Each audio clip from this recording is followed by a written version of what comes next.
Muy bien, buenas noches. ¿Cómo Oh, estamos? cuentos, ¿qué dices? ¿Estamos bien? ¿Estamos listos? Sí, muy listas. Bueno, bienvenida, doctora. Gracias. Bueno, y muy bienvenido, muy buenas noches y bienvenidos a todos los que están presentes, conectados ahí en su casa. Hoy arrancamos la segunda sesión de charlas en el marco del mes del bioquímico, que esta serie de conversatorios organizado por el Colegio de Bioquímicos, para que, bueno, por supuesto, podamos escuchar a las disertantes que nos traen unas excelentes presentaciones y que, por supuesto, se pueda crear este feedback que siempre es muy positivo y enriquecedor en cuanto a los conocimientos de nuestra profesión, que tenemos que todos los días en elevarla y empoderarnos en cuanto a lo que es conocimiento y situación de salud en nuestra provincia.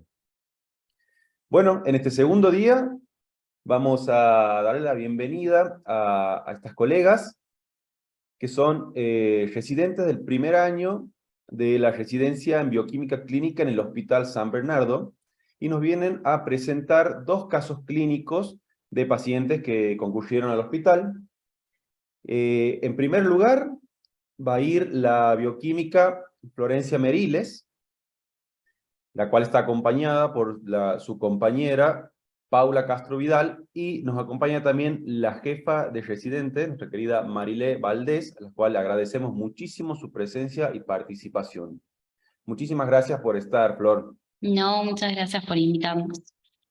Así que, sin más preámbulos, vamos a iniciar con esta conversación. Estamos listos para presentar la pantalla de 10. Perfecto. Bueno, como ya conocen la modalidad, una vez que la profesional termine de dar su presentación, podemos dejar escritas las preguntas que vayan surgiendo o los aportes que vayan surgiendo y lo vamos debatiendo al final de la conversación. Muy bien, todo tuyo, Flor. Buenísimo. Bueno, buenas noches a todos. Mi nombre es Florencia Meriles, soy residente en bioquímica clínica del Hospital San Bernardo. Y en esta oportunidad con mi compañera les traemos dos casos clínicos que nos parecía bastante interesante compartirles por si en algún momento tienen alguna experiencia similar. Entonces, charlar un poco de este tema y hacerlo notar. En esta ocasión yo les traigo anemia hemolítica autoinmune, la importancia del tiempo entre la toma de muestra y el tratamiento clínico. Nuestro caso clínico es un paciente masculino de 59 años de edad, oriundo de Tartagal, en la provincia de Salta, y ahí en Tartagal cursaba una internación de 7 días de evolución.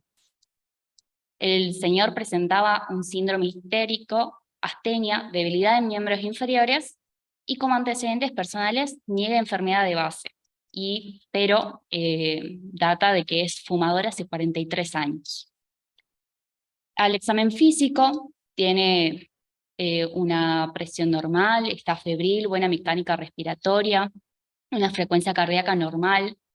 Al examen neurológico el paciente se encuentra lúcido, con pupilas isocóricas reactivas, tiene un abdomen blando, depresible, no doloroso, una diuresis positiva y catarsis negativa hace 24 horas.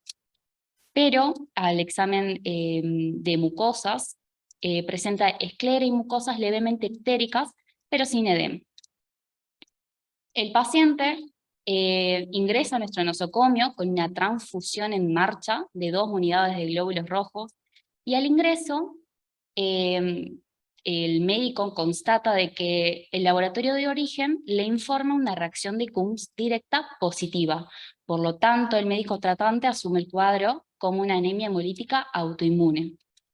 La conducta que él toma es iniciar inmediatamente un tratamiento con metilprednisolona y pulsos de rituximab, y posteriormente solicita laboratorios. En el laboratorio del ingreso podemos constatar que encontramos una hemoglobina muy disminuida, con valores de índices hematiméticos normales. Por lo tanto, estamos ante la presencia de una anemia normocítica normocrómica. En cuanto a la fórmula leucocitaria, se ve una marcada neutrofilia con una plaquetopenia. En cuanto al análisis de glucosa, podemos ver que esta se encuentra aumentada, pero como el paciente no está en condiciones de ayuno, esta determinación la vamos a obviar por el momento.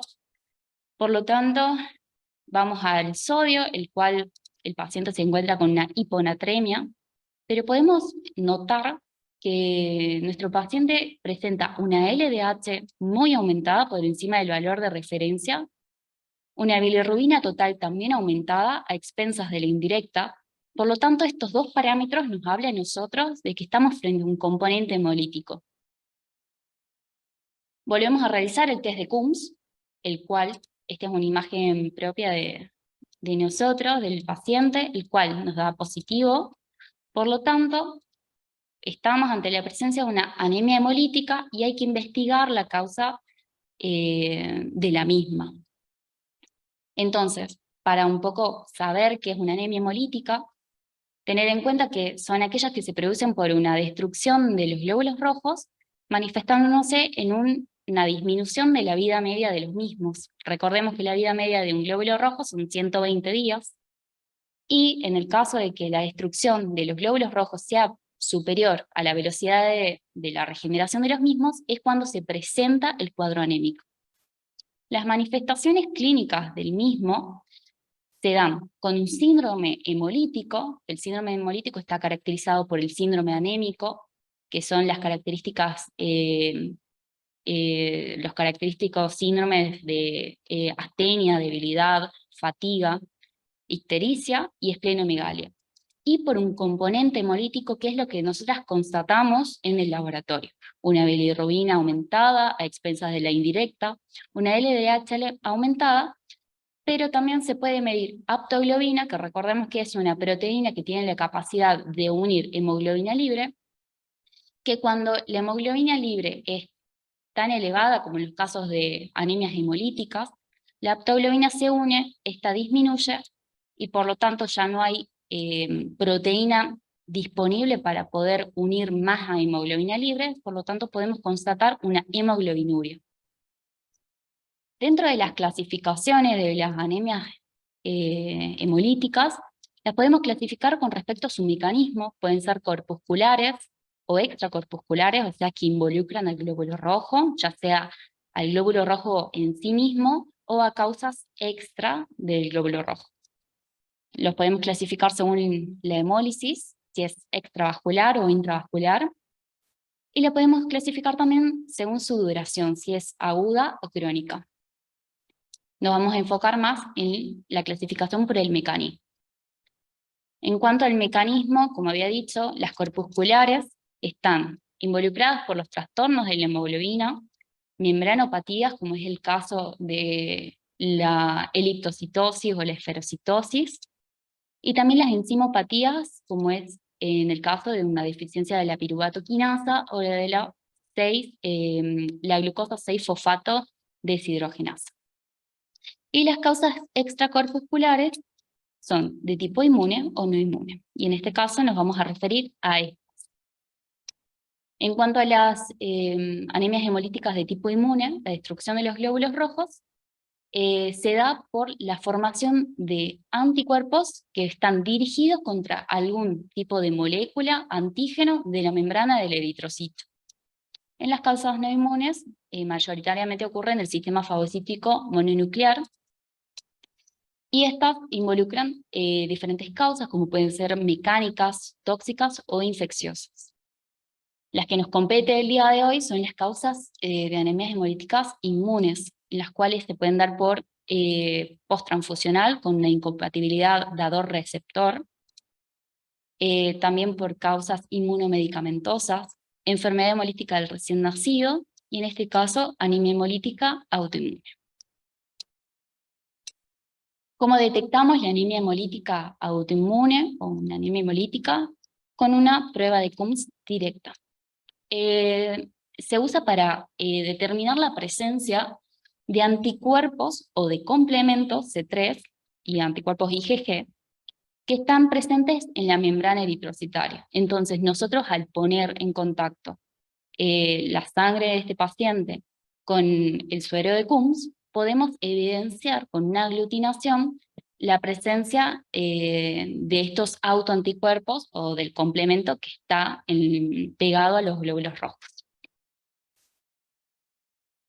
Entonces, definiendo una anemia hemolítica de tipo autoinmune, podemos decir que es el producto de la destrucción de eritrocitos por anticuerpos dirigidos contra antígenos propios de la membrana.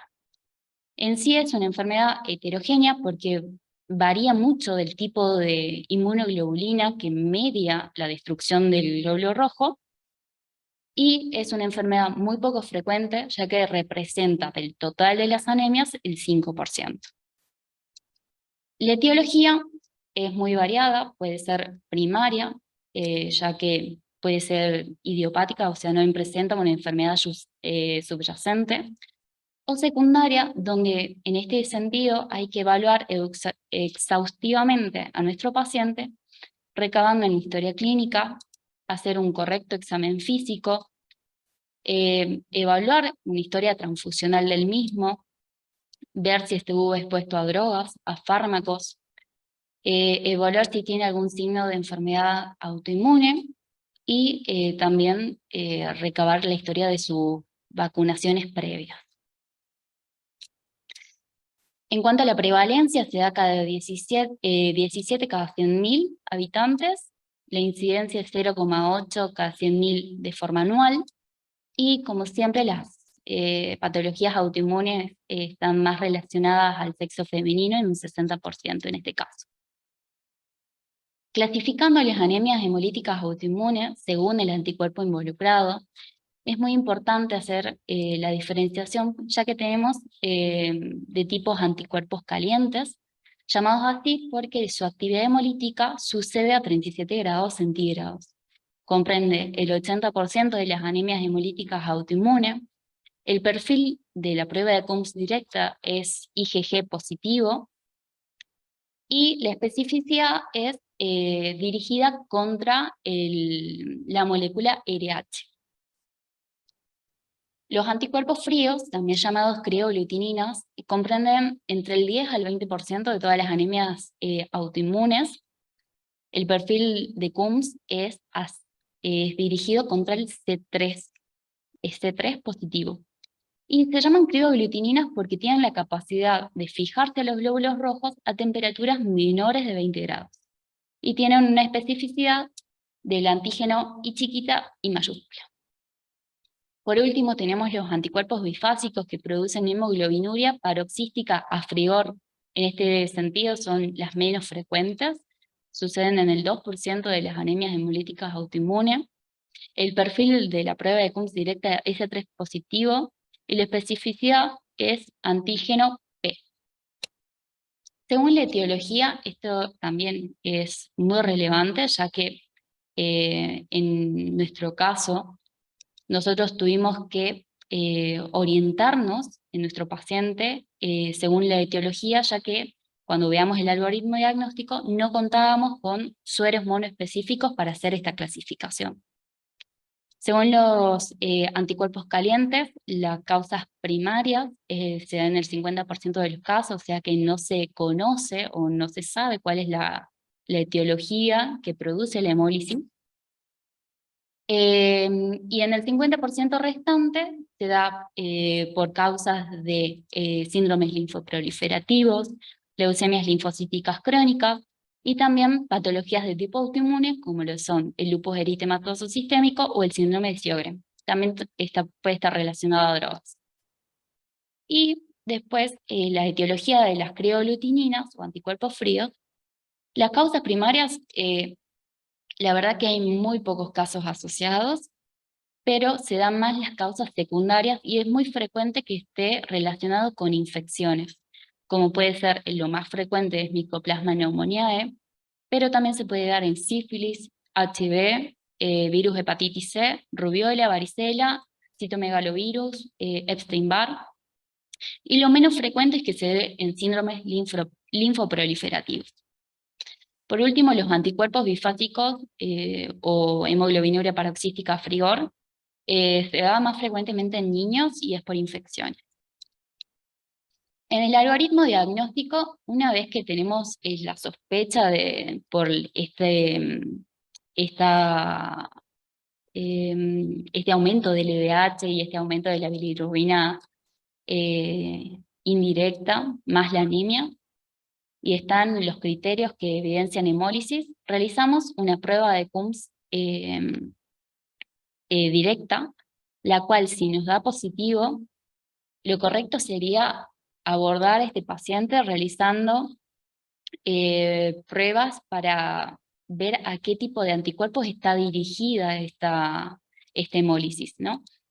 Por lo tanto, debemos hacer la prueba de Donat-Landsteiner para ver si son anticuerpos bifásicos. También debemos enfrentar la sangre del paciente con suero monoespecífico IgG, que nos estaría dando la pauta que los anticuerpos son de tipo caliente. O también un suero monoespecífico C3D, que nos estaría indicando que son anticuerpos fríos. En el caso de que no nos dé positiva ninguna de estas pruebas, la CUMS, pero tengamos la sospecha de que el paciente tiene una anemia hemolítica autoinmune, podemos evaluar con sueros monoespecíficos IgA o IgM que también pueden dirigirse contra antígenos propios de la membrana del eritrocito. Pero estos son muy raros y por lo general no se los evalúa. En cuanto al tratamiento, es importante, como ya había dicho, diferenciar a qué tipo de anticuerpo está dirigido o por lo menos conocer la etiología, ya que va a depender totalmente el tipo de fármaco que se va a usar. Para los anticuerpos calientes, lo que se usa como primera línea son corticoides, que se emplean cuando la hemólisis es bastante exacerbada y la anemia es considerable. Y se espera que el paciente tenga una remisión de 4 a 7 días aproximadamente.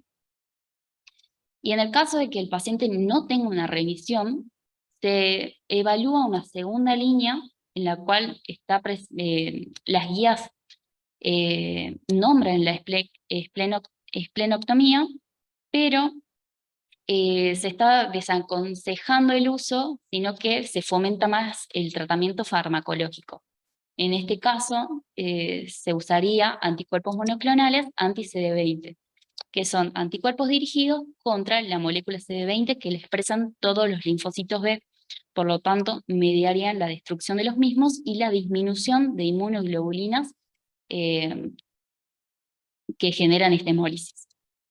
En cuanto a los anticuerpos fríos, la terapia, lo más importante es que el paciente evite temperaturas bajas, o sea, en Salta en este momento no puede estar una persona con cleoglutinina, pero también se puede hacer una terapia de tipo farmacológica, mediada con inmunosupresores o agentes citotóxicos, ya que el uso de corticoides no mostraron resultados favorables en este sentido. Bueno, retomando el caso clínico, ya habiendo explicado un poco de qué va la anemia hemolítica autoinmune, su etiología y tratamiento, recordemos que la conducta que se tomó de este paciente fue que está perfecto, que se asumió como una anemia hemolítica autoinmune, pero que inmediatamente se trató al paciente con metilprednisolona, que es un corticoide, y rituximab, que es un anticuerpo monoclonal dirigido contra CD20. Primero eso. Y después se realizaron laboratorios control para ver si había remisión, y después se pidieron laboratorios para el estudio de la causa del cuadro. Para entender un poco la conducta, vamos a repasar un poquito cuáles son los fármacos usados. La metilprednisolona es un glucocorticoide que se usa por sus propiedades inmunosupresoras y antiinflamatorias. Y su mecanismo de acción se relaciona mucho con la disminución de la producción de autoanticuerpos por las células B. Entonces, con el uso de metilprednisolona que vamos a tener una disminución de la respuesta inmune y una disminución de inmunoglobulina, de los autoanticuerpos. Y el rituximab es un anticuerpo monoclonal, como ya había expresado, que su administración lo que hace es mediar la destrucción de los linfocitos B, por lo tanto también provoca que disminuyan los autoanticuerpos.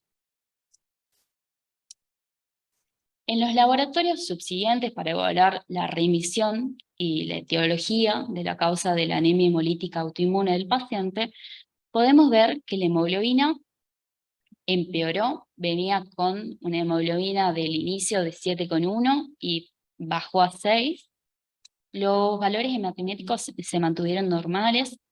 Las plaquetas, por suerte, aumentaron, pero esto no podemos saber si es a causa de que, como las plaquetas son reactantes de fase aguda, no sabemos si el paciente está haciendo algún tipo de crisis. Los reticulocitos, la verdad que no fueron de gran ayuda, ya que el paciente estaba con múltiples transfusiones, por lo tanto el valor de reticulocitos no agregaba algún valor diagnóstico. El frotis de sangre periférica no tenía particularidades y la eritro se encontraba acelerada. ¿Qué esperaríamos ver en un frotis de sangre periférica de un paciente con anemia hemolítica autoinmune? Esperaríamos encontrar esquistocitos, también anisocitosis y policromatofilia, que en el caso de nuestro paciente el frotis estaba totalmente normal. En cuanto al laboratorio para buscar la etiología de la causa de su anemia hemolítica, se evaluó serología e inmunología.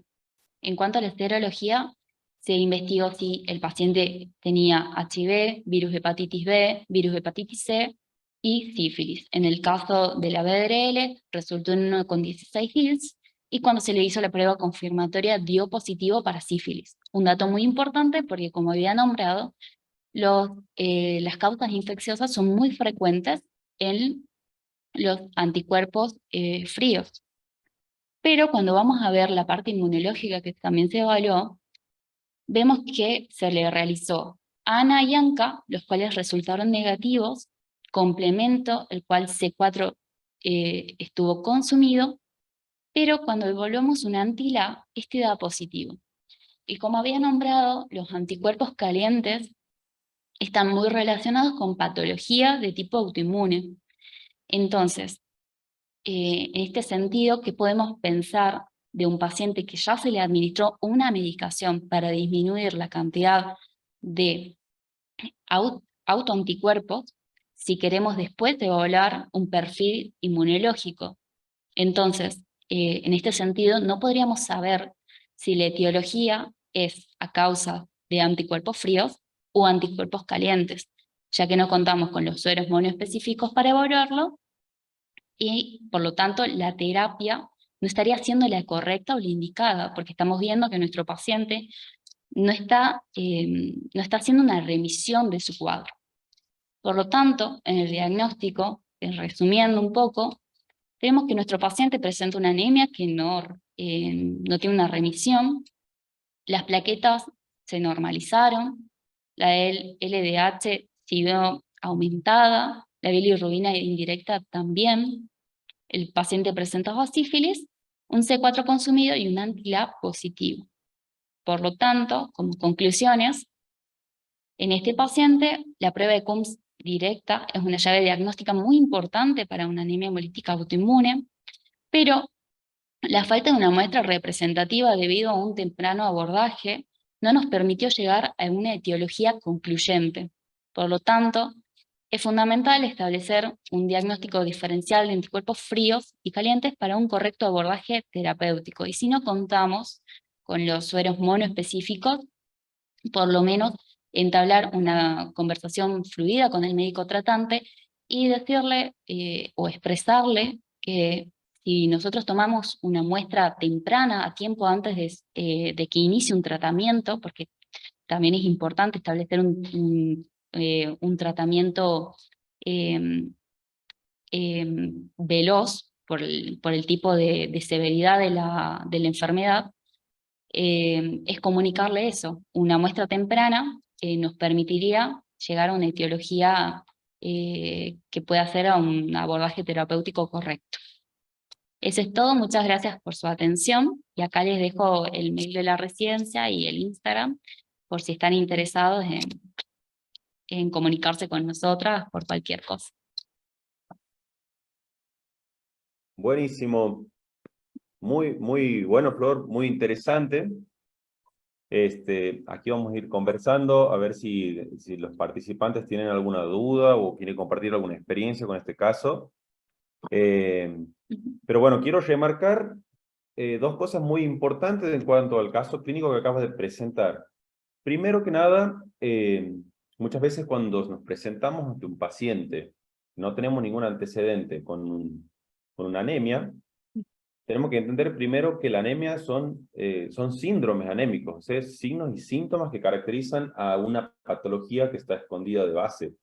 Y ahí es donde toma principal relevancia el laboratorio, como decías vos, para poder llegar a un diagnóstico. Exacto. Entonces, y no solamente el laboratorio como, como lugar de procesamiento de muestras, sino el rol del bioquímico a la hora de interpretar hacia dónde iría.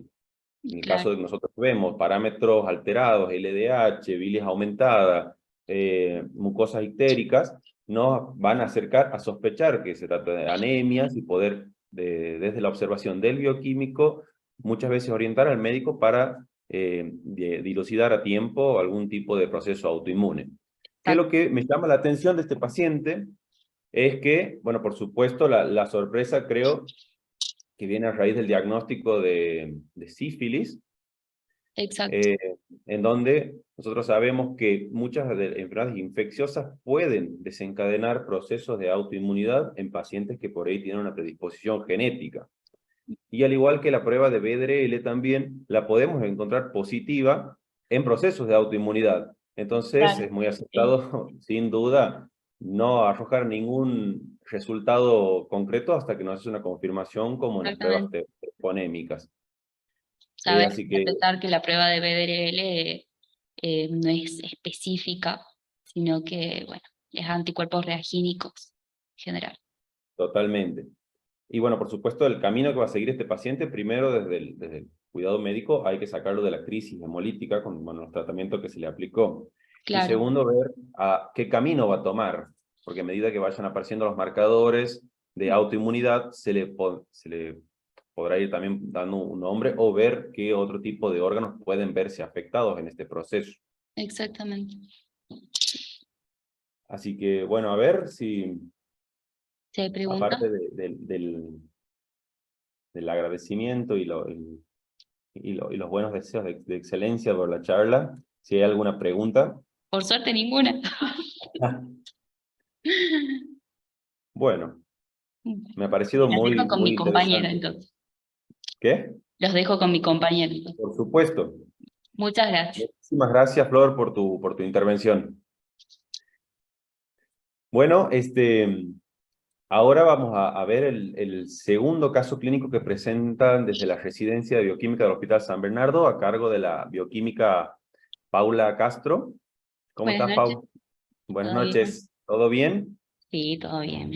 Bueno, en la misma estructura vamos a mantener nuestra segunda presentación. Vamos a escuchar atentamente el Ateneo que tiene preparado la doctora, y al finalizar podemos hacer todas las preguntas e intervenciones que vayan surgiendo a medida que se va desencadenando. Pablo, por favor, todo tuyo. Bueno, muchas gracias. Bueno, el día de hoy voy a presentar un caso clínico de eritrosedimentación, un hallazgo clínico a partir de esta sencilla prueba. El caso clínico es una paciente femenina de 44 años, oriunda de Salta Capital, que ingresa el día 25 de enero por un cuadro de epistaxis, ginecorragia, hipotencia con disnea, astenia y adinamia. Al examen físico vemos parámetros vitales normales, estable, lúcida, vigil y reactiva. Revisando los antecedentes de la paciente, pudimos ver que tuvo 2 ingresos previos por guardia, el día 3 de enero y el día 5 de enero, presentando un cuadro de epistaxis y tratamiento con cauterización y posterior alta médica. Al ingresar nuevamente se decide investigar un poco más a esta paciente para conocer la etiología. Se le pidió ecografía abdominal, ecografía ginecológica y radiografía de tórax, las cuales las tres pruebas no presentaron alteraciones y no presentaban relevancia clínica. Ahora vamos a ver un poco lo que nos dio como resultado en el laboratorio. En esta tabla podemos ver el primer ingreso del día 3 de enero y el segundo ingreso del día 25 de enero. Muy importante tener en cuenta que la muestra del día 25 de enero fue tomada post-transfusión. Es decir, que hay resultados que no son reales afectados por la muestra del donante. Podemos ver hemoglobina disminuida en ambos casos, con un hematocrito que también se encuentra disminuida, correspondiente a esta hemoglobina. Las plaquetas se encuentran normales y los leucocitos en la segunda ocasión se encuentran disminuidos. Con estos resultados podemos decir que es una anemia normocítica normocrómica. Bien, acá tenemos los resultados de la glucemia, urea creatinina y del iono, donde solamente podemos ver el sodio disminuida en ambas ocasiones, y en cuanto al hepatograma se encuentra todo normal. En cuanto a la coagulación, vemos el TP la segunda ocasión alterado, se encuentra disminuido con un valor del 65%, y luego se procede a realizar otras determinaciones en donde ya empiezan a aparecer alteraciones, como por ejemplo una LDH que se encuentra aumentada con un valor de 237 unidades por litro, una BCG acelerada con un valor mayor a 120 milímetros por hora, una PCR dentro de los valores de referencia, cultivos negativos, reacción de Vidal negativa y test de embarazo negativo. Acá ya nos empieza a llamar la atención entonces la eritrosedimentación elevada. ¿Cuál es el diagnóstico presuntivo? Bueno, una anemia secundaria a pérdida de sangre crónica. Las indicaciones fueron transfusiones, una dieta rica en hierro y el pase a sale de clínica médica para el seguimiento y búsqueda de la causa del sangrado. ¿En qué consiste la prueba de la eritrosedimentación? Bueno, la técnica se basa en la alteración de las interacciones electrostáticas de la superficie de los hematíes, es decir, la disminución del potencial Z, ante la modificación de la composición proteica del plasma. Se mide cuántos milímetros desciende el paquete globular en una columna durante el transcurso de 1 hora. La muestra recomendada es sangre citratada al 3,8% según el método de Wester-Green. ¿Por qué factores se ve influenciada esta prueba? Bueno, tenemos los factores plasmáticos, en donde, bueno, como sabemos, los glóbulos rojos tienen cargas negativas, los cuales los van a mantener separados. Las proteínas plasmáticas que están cargadas con cargas positivas van a neutralizar estas cargas negativas, favoreciendo la formación de Rouleaux y provocando el aumento de la eritrosedimentación. Las proteínas que lo van a afectar son el fibrinógeno, la ferritina, el complemento y las gamma-globulinas, es decir, proteínas de fase aguda y las gamma-globulinas. La PCR en concentraciones fisiológicas, que es en el caso de la paciente, no afecta la eritrosedimentación. Luego tenemos los factores eritrocitarios, en donde debemos evaluar el tamaño y la forma de los glóbulos rojos, y también los factores técnicos. Es decir, se debe utilizar un citrato al 3,8% para no alterar el potencial Z de los glóbulos rojos. ¿Qué analito se decide solicitar? Bueno, siempre se le realiza un seguimiento al paciente con un hemograma, un GUSI, es decir, glucemia, urea creatinina, ionograma, hepatograma, los cuales ambos se encuentran dentro de los valores de referencia, y el hemograma se mantiene con una anemia normocítica normocrómica. La eritrosedimentación permanece elevado pese a la mejoría clínica de la paciente, y una PCR sí que sigue dentro de los valores normales y la serología negativa. Se procede a pedir un perfil de hierro y reticulocitos, pero recordemos que la paciente ya había sido transfundida, por lo tanto, este valor no sería una muestra representativa de lo que posee la paciente en el momento. Se piden marcadores de autoinmunidad, en donde los anticuerpos antinucleares dan negativos, los anticuerpos anticitoplasma de neutrófilos dan negativos, y llama la atención un complemento disminuido por consumo. Bien, además se pide un proteinograma electroforético. Repasemos un poco cuáles son los criterios para pedirlo. Se puede pedir ante una debilidad o fatiga sin motivo determinado, como es el caso de la paciente, ante una anemia, ante una BCG acelerada, como es en el caso de la paciente, y también ante osteoporosis, fracturas o lesiones osteolíticas, hipercalcemia, insuficiencia renal o infecciones recurrentes. Bien, estos son los resultados que obtuvimos en el proteinograma electroforético. La segunda banda, la que se encuentra en el medio, es la que corresponde a nuestra paciente, y como podemos ver, llama mucho la atención en la zona de las gamma-globulinas. Entonces podemos observar proteínas totales altas con un valor de 13,1 gramos por decilitro, una albúmina disminuida con 2,2 gramos por decilitro, globulinas de 10,9 gramos por decilitro elevadas, y un porcentaje de gamma globulinas de 53,63% cuando el valor llega hasta el 20%. Esto se informa como una banda condensada de la región de la gamma rápida con un valor estimado de 6,82 gramos por decilitro.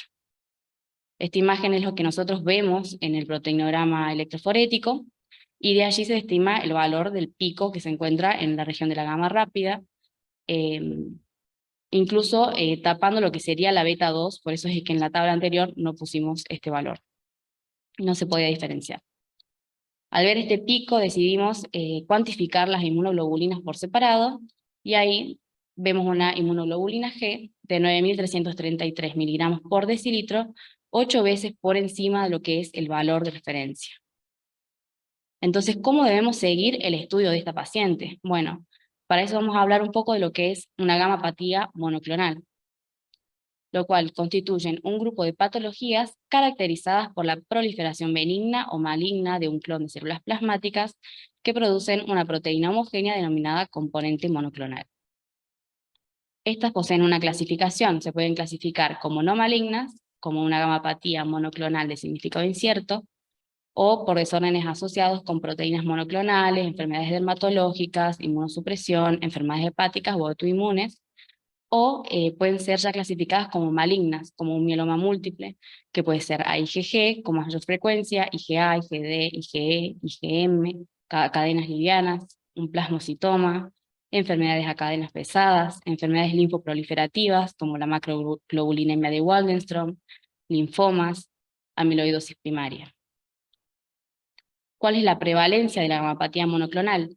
Bueno, en un 55% pueden ser gamapatías monoclonales de significado incierto. Un 18% son mielomas múltiples y un 18% son amiloidosis. Veamos un poco lo que sería el curso del mieloma múltiple. Entonces empezaría siendo una patología benigna de una gamapatía monoclonal de significado incierto, en donde se caracteriza por un componente monoclonal sérico menor al 3 gramos por decilitro, una proteína monoclonal urinaria menor a 500 miligramos por 24 horas, un infiltrado de médula ósea menor al 10% de células plasmáticas y ausencia de daño orgánico. Cabe destacar que solo un 1% va a progresar a un mieloma múltiple. Luego va a progresar entonces a un smoldering mieloma, en donde vemos un componente monoclonal ya mayor a 3 gramos por decilitro, o una proteína monoclonal urinaria mayor a 500 miligramos por 24 horas. En médula ósea podemos llegar a ver un infiltrado mayor al 10% de células plasmáticas y ausencia de daño orgánico.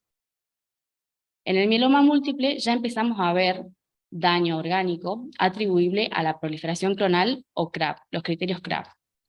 ¿Qué son estos? Bueno, la C corresponde a una hipercalcemia, un calcio sérico mayor a 11,5 miligramos por decilitro, la R de insuficiencia renal, creatinina sérica mayor a 2 miligramos por decilitro, la A de anemia, hemoglobina menor a 10 gramos por decilitro, que es el caso de nuestra paciente, B de bone, de lesiones en hueso, lesiones osteolíticas, severa osteopenia o fracturas patológicas. ¿Qué otras determinaciones podríamos realizar ante la sospecha de un mieloma múltiple? Bueno, el calcio, un proteinograma electroforético de la orina, inmunofijación en suero y en orina, cadenas libres en plasma y niveles de beta 2 microglobulina. La biopsia de médula ósea con cuantificación de CD138 por inmunohistoquímica, citometría de flujo, FISH y citogenética. La tomografía o RMN corporal total. Bien, cabe destacar que a la paciente no se pudo seguir en estudio debido a que la paciente fue dada de alta debido a su mejoría clínica con las transfusiones y con cauterizaciones, y al intentar contactarla no se pudo dar con ella. Bueno, como conclusión, la eritrosedimentación que veíamos al principio elevada se debía a un aumento de las inmunoglobulinas y no a proteínas de fase aguda a la cual suele estar relacionada esta prueba. Y si bien la eritrosedimentación es una prueba inespecífica, cobra real importancia en patologías donde no se encuentran otras pruebas clínicas alteradas, y como bioquímicos debemos conocer los fundamentos de estas metodologías usadas para el correcto abordaje terapéutico. Por último, detrás de toda prueba bioquímica se encuentra en juego la salud de un paciente. Bueno, muchas gracias. No sé si habrá alguna duda. Y bueno, ahí tenemos el contacto por si se quieren contactar con nosotros y seguir haciéndonos preguntas o por cualquier cosa. Buenísimo, buenísimo, Pau. Muy bueno los casos y me gustan mucho porque, porque ponen muy en manifiesto la importancia del rol, no solamente del laboratorio, vuelvo a repetir, en lo que es proceso de muestras, sino en la interpretación bioquímica.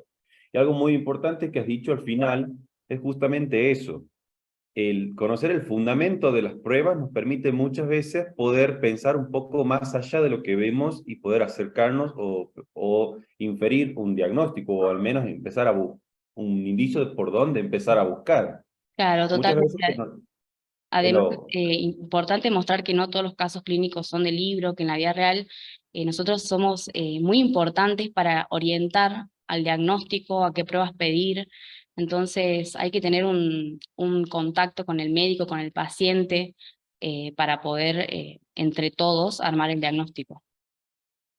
sin duda, y aquí en los dos casos clínicos que han presentado ustedes, que son casos de anemia, que a ver, a veces en el volumen de muestras, lo más frecuente siempre cuando uno piensa en una anemia es pensar en las causas nutricionales, anemias ferropénicas.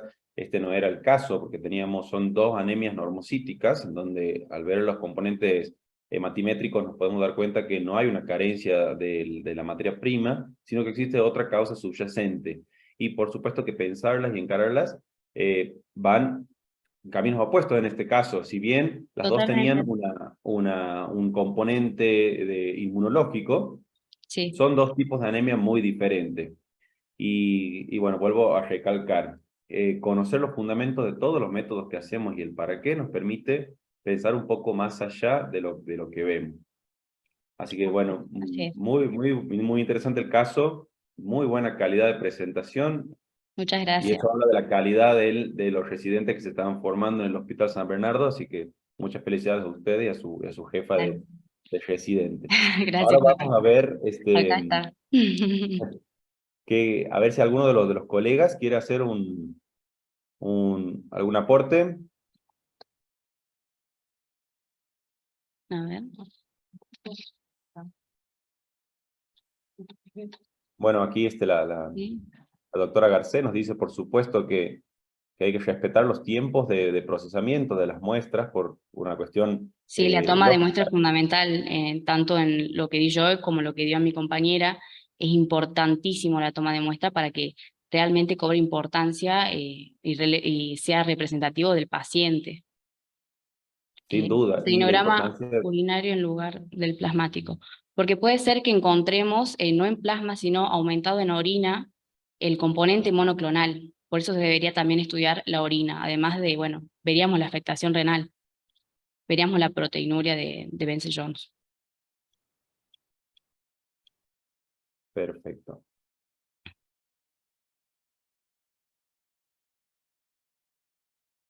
A No ver. se llegó a medir el calcio en sangre porque no se solicitó y bueno, la paciente ya no se encontraba en el hospital.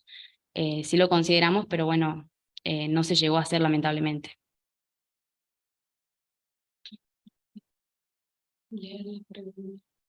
Ah, sí.